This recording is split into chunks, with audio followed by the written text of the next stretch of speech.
آج کے دور میں ہم سب ایک ایسی چیز کی تلاش میں بھاگ رہے ہیں جو ہمارے اپنے اندر موجود ہے، مگر افسوس ہم اسے ہمیشہ باہر ڈھونڈتے رہتے ہیں۔ ہم میں سے اکثر لوگ اپنی اداسی کا رونا روتے رہتے ہیں، مگر یہ نہیں سوچتے کہ روزانہ ہم خود اپنی خوشی کا اپنے ہاتھوں سے قتل کر رہے ہیں۔ ہم نے اپنی زندگی کو ایک ایسی ریس بنا دیا ہے جس کی کوئی فنیشنگ لائن نہیں ہے، اور اس ریس میں بھاگتے ہوئے ہم نے ان چیزوں کو کہیں پیچھے چھوڑ دیا ہے جو واقعی ہمیں خوشی دے سکتی تھی۔ آج کی اس ویڈیو میں ہم کسی فلسفے پر بات نہیں کریں گے، بلکہ ان عملی غلطیوں کا ذکر کریں گے جو ہماری خوشی چھین رہی ہیں، اور ان سلوشنز کو دیکھیں گے جو واقعی کام کرتے ہیں۔ سب سے بڑی غلطی جو ہم سب کرتے ہیں وہ یہ ہے کہ ہم نے اپنی خوشی کو دوسروں کی زندگی کے ساتھ جوڑ دیا۔ ہم صبح اٹھتے ہی اپنا موبائل فون اٹھاتے ہیں اور سوشل میڈیا پر دوسروں کی فلٹر شدہ پکچرز کو دیکھ کر اپنی سادہ سی زندگی کو حقیر سمجھنے لگتے ہیں۔ ہم دوسروں کے گھر، ان کے کپڑے اور ان کی ہنسی دیکھ کر یہ سوچتے ہیں کہ شاید صرف ہماری قسمت خراب ہے، حالانکہ حقیقت میں وہ صرف اپنی زندگی کا ایک چمکتا ہوا حصہ دکھا رہے ہوتے ہیں۔ جس دن آپ دوسروں کی زندگیوں کا تماشا دیکھنا چھوڑ کر اپنی زندگی پر توجہ دیں گے، اسی دن سے آپ کے اندر کا بوجھ ہلکا ہونا شروع ہو جائے گا۔ دوسری اہم بات یہ ہے کہ ہم نے لوگوں سے ایکسپیکٹیشنز بہت زیادہ لگا لی ہیں۔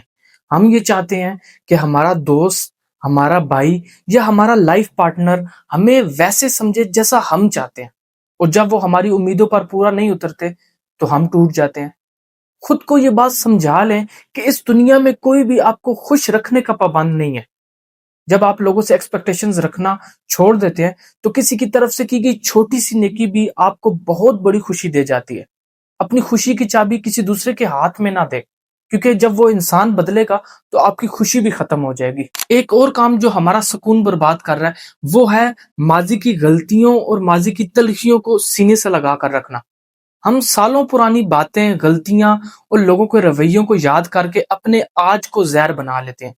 یہ بالکل ایسے ہی ہے جیسے آپ کو کوئی زخم بھر رہا ہو اور آپ اسے دوبارہ چھیڑ کر تازہ کرتے ہیں۔ جو ہو گیا اسے بدلا نہیں جا سکتا، لیکن اس کے بارے میں سوچ کر آپ اپنے مستقبل کو ضرور خراب کر سکتے ہیں۔ خوش رہنے کے لیے یہ ضروری ہے کہ آپ ان باتوں کو معاف کر کے آگے بڑھنا سیکھیں جو آپ کے اختیار میں نہیں ہے۔ اگر آپ واقعی خوشی حاصل کرنا چاہتے ہیں تو اس کا حل شکر گزاری میں چھپا ہے، مگر یہ کوئی لفظی شکر نہیں بلکہ اسے محسوس کرنے کا نام ہے۔ ذرا ان چیزوں کے بارے میں سوچیں جو آپ کے پاس ہیں، لیکن بہت سے لوگوں کے لیے وہ صرف اور صرف خواب ہے۔ آپ کی صحت، آپ کی آنکھیں، آپ کا 3 ٹائم کا کھانا، آپ کے سر پر چھت، یہ وہ نعمتیں ہیں جن کی ہم قدر ہی نہیں کرتے۔ جب انسان اپنی محرومیوں کی بجائے اپنی نعمتوں کو گننا شروع کر دیتا ہے تو قدرتی طور پر اس کا دل سکون کی حالت میں آ جاتا ہے، اور یہی اصل خوشی ہے۔ آخر میں بس یہی کہنا چاہوں گا کہ خوشی کوئی ایسی منزل نہیں جہاں آپ ایک دن پہنچ جائیں گے، بلکہ یہ ایک سفر ہے جو آپ نے روزانہ طے کرنا ہے۔ آپ کو ہر صبح اٹھ کر یہ فیصلہ کرنا ہوگا کہ حالات چاہے جیسے بھی ہوں، میں نے مسکرانا ہے۔ خوشی آپ کے حالات بدلنے سے نہیں بلکہ آپ کے سوچنے کے انداز بدلنے سے آتی ہے۔ اپنی زندگی کے چھوٹے چھوٹے لمحوں کو جینا شروع کریں، پھر چاہے وہ ایک چائے کا کپ ہو یا پھر کسی کی خاموشی سے کی گئی مدد ہو۔ زندگی بہت مختصر ہے، اسے اداسی کی نظر نہ کریں، کیونکہ مسکرانا آپ کا اپنا حق ہے جو آپ سے کوئی بھی نہیں چھین سکتا۔